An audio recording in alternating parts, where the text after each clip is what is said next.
మోకాళ్ళ నొప్పులన్నీ కూడా అరుగుదల వల్ల వచ్చిన నొప్పులేనా? ఆర్ ఇంకా మోకాళ్ళు అరిగితే ఒక రిప్లేస్మెంట్ ఒకటే మార్గమా? నేను doctor Rajasekhar, consultant orthopaedic surgeon, మెడ్సీ హాస్పిటల్.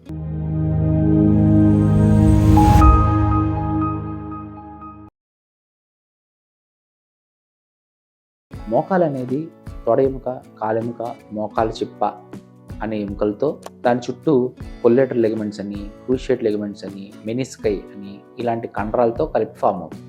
అలాగే మోకాల్లోని తొడ ఎముక, కాలెముక చివర్లో మృదులాస్థి అంటే కార్టిలేజ్ అనే ఒక స్మూత్ సబ్స్టెన్స్తో కవర్ అయ్యి ఉంటుంది. సో ఈ స్ట్రక్చర్స్లో ఎక్కడ ప్రాబ్లం ఉన్నా కూడా అంటే బోన్ ప్రాబ్లం అంటే ఫ్రాక్చర్స్ కానీ అలాంటివి కానీ, అలాగే లెగమెంట్ ప్రాబ్లమ్స్ అంటే లెగమెంట్ కట్ అవడం కానీ, లేకపోతే ఆడుతూ ఆడుతూ పడిపోవడం వల్ల కట్ అవడం కానీ, లేదా మెనిస్కల్ టేర్స్ అంటే రెండు ఎముకల మధ్యలో ఒక సి షేప్ స్ట్రక్చర్ లాంటిది అది తెగడం వల్ల కానీ, లేదు కార్టిలేజ్ పోవడం అది ఒక చోట పోవటం కానీ, లేదా పూర్తిగా అరిగిపోయినప్పుడు కానీ ఈ నొప్పులు రావచ్చు.